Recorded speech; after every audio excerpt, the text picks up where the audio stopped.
হরে কৃষ্ণ বন্ধুরা, সকলকে অনেক অনেক শুভেচ্ছা জানিয়ে আজকের ব্লগটা শুরু করছি।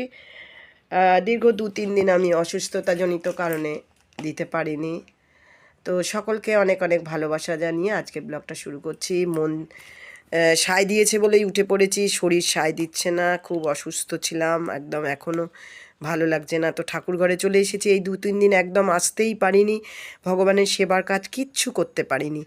তো এই কাজগুলো না করলে না আমার একদম মন ভালো লাগে না, মনে হয় যেন হাঁপিয়ে উঠেছি, কারণ এগুলো আমার জীবনের সঙ্গে অঙ্গাঙ্গিভাবে জড়িয়ে গেছে। মানে এই কাজগুলো তোমাদেরকে বোঝাতে পারবো না, না করলে আমার কীরকম লাগে, মনে হয় যেন কোনো কাজই করিনি। তো সকালবেলায় সকাল সকাল আমি যেটা রোজ করি, ঠাকুর ঘরে চলে এসেছি, ভগবানের পুজো অর্চনা করব, নৃসিংহদেবের চরণে তুলসী দিয়ে দিলাম, সমস্ত মানে গুছিয়ে নিয়ে আরতি করে নিচ্ছি, ধূপ দিয়ে দীপ দিয়ে আরতি করব। আরও অনেক কিছু সরঞ্জাম তোমরা দেখতে পাচ্ছ যেগুলো আমি আরতির জন্য ব্যবহার করেছি। জলশঙ্খ আছে, রুমাল আছে, ফুল আছে, চামর আছে। তো আরতি করলে, সত্যি কথা বলতে কি, আরতি করলে মনটা ভালো হয়ে যায়। আরতি দিয়ে, ভগবানের আরতি দিয়ে দিনটা যখন শুরু করি, মনে হয় সারা দিনটা খুব ভালো যাবে। আর সত্যি ভালোই যায়, কারণ মনের মধ্যে থেকে যত যন্ত্রণায় যাই থাক না কেন, মনে হয় যেন ভগবান আমার সাথে আছে, এবং সেই দুঃখের পারাবার বা যাই হোক অনেক কিছু পার করেছি, এটাও পার করে নেব। তো যাই হোক, আরতি হয়ে গেছে, অন্নটা এদিকে বসিয়ে দিয়েছি। এই অন্ন কথাটা বলাতে আমার একজনের কথা মনে পড়ছে, সে হলো আমার ইউটিউব জগতের বান্ধবী, মানে বোন অন্ন। আচ্ছা, বলছি একটু পরে। তো ফ্রিজটা খুলে এখন দেখব, 2-3 দিন রান্না করিনি, শুদ্ধ মুড়ি খেয়েছি। আর এখন মুড়ি দেখলে আতঙ্ক হয়ে গেছে যে মুড়ি আর খাবো না, নিজে উঠতে না পারলে। আমি তো কোথাও খাই না, কেউ রান্না করে দিলেই খাবো না, কারণ আমি ভগবানকে ভোগ দিয়ে খাই। তো এই যে গাছের থেকে উচ্ছেগুলো তোলা আনা হয়েছে, করব একদিন। আজকে আর বেশি কিছু করতে পারবো না, শরীর এখনও খুব দুর্বল। ফ্রিজ ভর্তি সবজি আছে, কিন্তু কোনটা করব কোনটা করব না বুঝে আর উঠতেই পাচ্ছি না। তাই এর মধ্যে থেকে গাজরটা বের করে নিলাম, কারণ গাজরটা দিয়ে আমি মাকে একটু টিফিন দেব। কারণ মাকেও 2 দিন ধরে আমি একটুখানিও কিছু করে দিতে পারিনি, আমার মা খুব অসুস্থ থাকেন। তো সকালে টিফিনটা যত কষ্ট হয়ে একটু দেবার চেষ্টা করি, কিন্তু আজ 2 দিন ধরে দিতে পারছি না, মনে খুব কষ্ট হচ্ছে, উঠতেই পারিনি। তো যাই হোক, এবার আমি মানে সব কিছু জোগাড় করে নেব, আর যা যা আমি কাটবো। তো যাই হোক, বসে পড়েছি আমি। আগে গাজরটাতেই হাত পড়েছে, কারণ এই গাজরটা দিয়ে মাকে একটু টিফিন করে দেবো। মা সব সবজি খায় না, তো তো নিত্য নতুন করে রোজ মার জন্য একটু ভাবতে লাগে যে মাকে কি করে দেবো, যাতে মা খুশি হয়। মা হচ্ছে গিয়ে আমার সব, কারণ মা আমাকে পৃথিবীর আলো দেখিয়েছে, আর সেই মা অসুস্থ আছে মানে কি, মাকে ভালো রাখতে হবে। তো যাই হোক, এই অন্নটা হয়ে গেছে, এবারে আমি অন্নটাকে, ফ্যানটাকে ঝাড়িয়ে নিচ্ছি। তো এটা রোজকারই কাজ, রোজই এই কাজগুলো আমরা সবাই করি। তো কিন্তু যেহেতু আমি দেখাই সব কিছু, তো আমারটা হচ্ছে আমি যা কাজ করি, যা কাজ করব, সবই ভগবানের সেবার জন্য করব, শুধু আমার স্কুলটা ছাড়া। স্কুলটা হলো আমার বাচ্চাদের সেবা। হ্যাঁ, তো যাই হোক, এই গাজরগুলোকে এবার আমি দিয়ে দিলাম এতে। গাজরগুলো একটুখানি আমি সেদ্ধ করে নিয়েছি, আর এর মধ্যে আমি দিয়ে দেবো বেশ খানিকটা। গাজরগুলো ছোটো ছোটো করে কেটে নিয়েছিলাম, আর একটু ভাপ দিয়ে নিয়েছিলাম। আর গাজরের মধ্যেই দিয়ে দেবো সুজিটা, অনেকটা সুজি দিয়ে দিচ্ছি, কারণ হচ্ছে টিফিন হবে একজনের, 100 গ্রামেরও একটু কম দিয়ে দিয়েছি, আন্দাজ করে দিয়েছি, এত মাপি টাপি নিই। তো সুজিটা দিয়েই মাকে রোজই সুজির নিত্য নতুন করে দিই আমি আর কি। মা রুটি খায় না, অসুবিধা আছে। এবারে মিক্সিতে এই দুটোকে না পেস্ট করে নেব। বেশ সুন্দর একটা হয়ে গেল, পেস্ট হয়ে গেল গাজর আর সুজির, একদম মিহি হয়ে গেল। আর এবারে এই চাটু বসিয়ে দিয়েছি, এবার এর ভেতরের মধ্যে আমি দিয়ে দেবো, তেলও দেবো না, এমনকি তেলও মার খাওয়া খুব একটা বারণ, রেস্ট্রিক্টেড।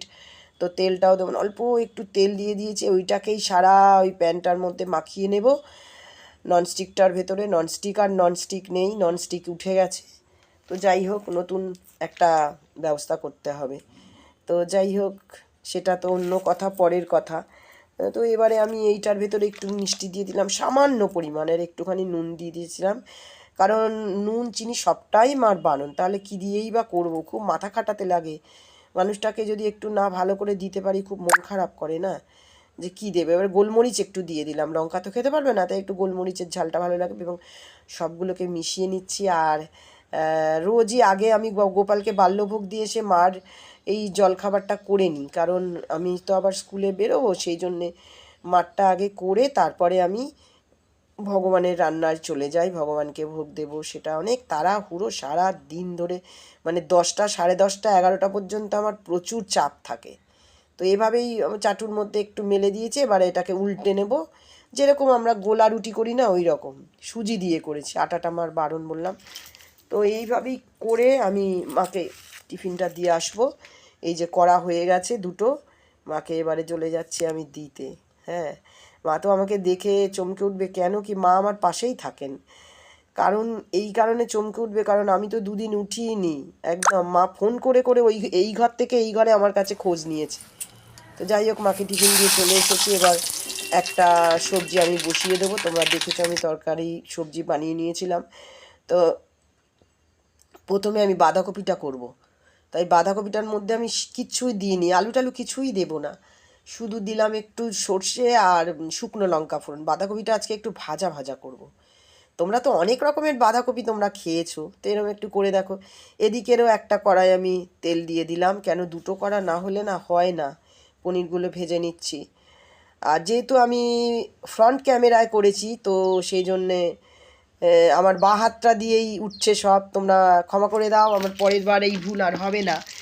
এবার আমার একটু ভুল হয়ে গেছে। তো যাই হোক, মনে হয় অনেকেরই হয়, আমি অনেকের ভিডিওতেই এটা দেখেছি ফ্রন্ট ক্যামেরায় করলে হয়, ব্যাক ক্যামেরায় করলে এটা হতো না। যাই হোক, দোষে গুণে ভুলে ভরা মানুষ।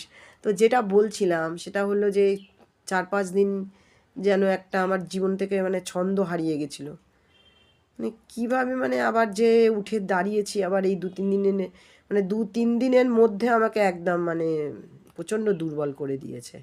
কিন্তু আমি 2-3 দিন দুর্বল থাকা মানে না ওঠা মানে আমার বাড়িতে যে আছে সে হয়তো আমার হাজব্যান্ড হয়তো অন্য কোথাও খেয়ে নিতে পারবে, কিন্তু আমি তো ভগবানকে ভোগ না দিয়ে কিছু খাই না। তো সেই ক্ষেত্রে আমি কোনো ভক্ত বাড়িতে যেখানে ভগবানকে ভোগ নিবেদন করা হয়, তো আমি সেখানেই খেতে পারবো, না হলে আমি কিছু খেতে পারবো না। তো নিজে উঠে যদি করতে পারি তো, কিন্তু ওঠার মতন ছিল না, সেরকমভাবে উঠতে পারিনি। তো আজকে আমি মানে ভগবানের কৃপায়, গৌরাঙ্গ রাধেশ্যামের কৃপায় আমি উঠে গেছি এবং অনেকটা সুস্থ বোধ করছি। তো একে একে সব যা রান্নাবান্না করব, আজকে বেশি কিছু করব না, কারণ শরীর মন সায় দিলেও শরীরটা আমার সায় দিচ্ছে না। তো এই বাঁধাকপিটাকে একটু ভাজা ভাজা করে নেব, আর ওদিকে পনির, আলু আর লাউ দিয়ে একটু রসা করব, আর একটু চাটনি করে নেব। আর বেশি কিছু করব না, কারণ শরীর যতক্ষণ না সায় দেবে ততক্ষণ ভগবানের অনেক রকম ভোগই করতে ইচ্ছা করে, কেন মনে হয় শুধুই করে যাই, ভগবানকে কি করে এক তরকারি দিয়ে দেব বা 2 তরকারি দিয়ে দেব। তোমরা আমার ভোগে দেখে থাকবে, আমি খুব একটা মানে 1-2 তরকারি দিয়ে দিই না, চেষ্টা করি অল্প কিছু হলেও আমার ভগবানের গোপালের জন্য করতে। আর যেখানটা এটা তো গোপালের রান্নাঘর, এখানে তো কোনো কিছুই ঢোকে না, না আমিষ কিছু কোনো দিন ঢোকেনি আমার এই রান্নাঘরে। তো সেই জন্যে গোপালের রান্নাঘর মানে সেখানে একটু ভালো কিছু হতে হবে। আমার গোপালের জন্য মানে অযত্ন হচ্ছে দেখে আমি উঠে পড়েছি। কতটা বাঁধাকপি দিয়েছিলাম দেখো, কমে একটুখানি হয়ে গেছে। যখন দিয়েছিলাম তখন কড়াইতে ধরছিল না, আর এখন একদম কমে গেছে। এটাই নিয়ম, সবজি জল থাকে তো কমে যায়। তো যাই হোক, দুটো একসঙ্গে বসিয়ে দিয়ে তাড়াতাড়ি করে নিচ্ছি। মনে করেছিলাম যে একটু স্কুলে যাব, কিন্তু যেতে পারলাম না, আজকেও বেরোতে পারছি না, খুব শরীর খারাপ। আর আমার বান্ধবীও চলে যাবে মহাকুম্ভে স্নানের জন্য, দেখা হবে না। তো শরীর ভালো না হওয়া পর্যন্ত একটু আমাকে করতে হচ্ছে আর কি, মেনে টেনে চলতে হচ্ছে। তো টমেটোর চাটনিটাও এদিকে বসিয়ে দিয়েছি। এই টমেটোর চাটনিটা হয়ে গেলেই আমি ভগবানকে ভোগ নিবেদন করে দেবো। আর ভগবানকে ভোগ নিবেদনের করার পরেই আমি একটু বসবো, কারণ খুব ক্লান্ত বোধ করছি। আমি অনেক দিন পরে উঠে দাঁড়ালেও শরীরটা ঠিক ভাল লাগছে না। আর যেটা বলছিলাম, আমি যার কথা মনে পেয়ে অন্নটা যখন আমি নামাচ্ছিলাম, তোমাদের বললাম না যে অন্ন বলে, অন্ন কথাটা শুনলেই আমার একটা কথা মনে পড়ে। সেটা হলো আমার এই ইউটিউবের জগতে একজনের সঙ্গে আমার বন্ধুত্ব হচ্ছে, তার চ্যানেলের নাম হচ্ছে অন্ন ভাণ্ডার। তাকে আমরা অন্ন বলে ডাকি সবাই। তো সেই অন্ন হচ্ছে এত ভালো, মানে আমি অনেক বন্ধু পেয়েছি, তার মধ্যে ওর কথা ভালো বন্ধু পেয়েছি, তার মধ্যে ওর কথা না বললেই নয়। খুব ভালো এবং আমাকে খুব ভালোবাসে, বর্দি ভাই বলে ডাকে, ডাকটাই আলাদা ওর। তো আমি রান্নাবান্না হয়ে গেছে, ভগবানকে ভোগ নিবেদন করে দিয়েছি। এবার আমি একটু বসে পড়েছি, কারণ আমরা ভোগ নিবেদন করার পরে একমালা জপ করি। এইটা আমরা করেই থাকি, কারণ ভগবানকে ভোগ দিয়েছি, আর মন অন্যদিকে দিলে হবে না। তো ভগবানকে ভোগ দিয়ে দিয়েছি, তোমরা সকলে ভোগ দর্শন করো এবং ভগবানের কৃপা লাভ করো, কারণ ভোগ দর্শনে দুর্ভোগ কাটে বলেই আমি বিশ্বাস করি। তো যাই হোক, এবারে আমার ভগবানকে ভোগ নিবেদন করা হয়ে গেছে। এবার আমি অন্নপ্রসাদ পাবো, আমরা খাবো কথাটা বলি না, আমরা বলি গ্রহণ করব বা পাবো। তো যাই হোক, সব গুছিয়ে নিয়ে বসে পড়েছি। অনেক দুদিন ধরে প্রচণ্ড বললাম যে ঠিকভাবে খাওয়া দাওয়া হয়নি, তো আজকে ভগবানের প্রসাদ ভালো করে খাবো। আমার সাথে আমার হাজব্যান্ডও খেতে বসেছে, কোনো দিন বসে না, আজকে একটু তাড়াতাড়ি হয়ে গেছে বলে আমার সাথে বসেছে, নাহলে আমি তো সকালেই স্কুলে চলে যাই, হয় না বিশেষ একটা একসঙ্গে বসে খাবার খাওয়া। তো ওকেও দিচ্ছি আর আমিও বসে পড়েছি, ওকে একটু আগে দিয়ে দিই, কেননা ও খেতে আরম্ভ করেছে, আমি এখনও আরম্ভ করিনি। তো যাই হোক, আমি যাই মুখে দিচ্ছিলাম, আজকে মনে হচ্ছিল যেন অমৃত। আর ভগবানের প্রসাদ তো সত্যি, ভগবানের প্রসাদ অমৃত হয়, ভগবানের প্রসাদ সত্যিই অমৃত হয়। যেমন করেই রান্না করো, একটা ভগবানের একটা কৃপা থাকে সেই প্রসাদে। হ্যাঁ, প্রসাদে হচ্ছে মানুষের সর্ব আশা পূরণ হয়। তো আমি প্রসাদ গ্রহণ করছি এবং মনে মনে ভাবছি, আমার মেয়েটা অবশ্য এক্ষুনি এসে পড়বে, কারণ মেয়ের আসার কথা আছে, এখানে খাবে না, ওখান থেকেই খেয়ে আসবে। মেয়ে এসেও গেছে, কিছুক্ষণ সময় আমার সঙ্গে কাটিয়েও নিয়েছে, এবার বাড়ির দিকে রওনা দেবে। তো অনেক কিছু ওষুধপত্র হ্যানা ত্যানা সব নিয়ে এসছে, কারণ হচ্ছে মার জন্যে দৌড়ে দৌড়ে ছুটে ছুটে এসছে। আমি একটু বললাম একটু সামনে আয়, তো যাই হোক এসে গেছে, হাতও দেখিয়ে দিয়েছে। আর কিন্তু হাতের মোবাইলটা তো ছাড়া যাবে না, না, এটা হাতে থাকবেই, এখনকার ছেলে মেয়েদের এটাই সব।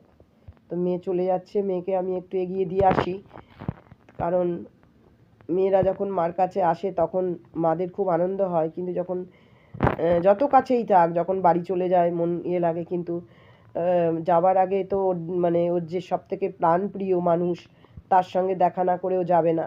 দিদার কাছে এসে গেছে, দিদার সঙ্গে একটুখানি আড্ডা আলাপ আলোচনা চললো, কথাবার্তা। দিদাও ওকে না দেখে থাকতে পারে না, দুদিন অন্তর ফোন হয়ে যায়, আসতেই হয়। তো আমি একটু যাই, গেট পর্যন্ত এগিয়ে দিই। দেখছো তোমরা আমার গায়ে চাদর, এখনো পর্যন্ত চাদর নেওয়ার মতো শীত নেই, কিন্তু আমার শরীরের শারীরিক অসুস্থতার জন্য চাদর গায়ে নিতে হচ্ছে। তো মেয়েকে এখন একটু এগিয়ে দিচ্ছি গেট পর্যন্ত। মেয়ে বলে যাচ্ছে যে জামাই বাড়িতে আসলে পরে, জামাই নেই, বাইরে গেছে। কথা বলতে এখনও কষ্ট হচ্ছে, মাঝে মাঝে কাশি চলে আসছে। যাই হোক, তোমাদের জন্য আসি। আজকে আমার ভিডিওটা এই পর্যন্ত, ভালো থেকো, রাধে।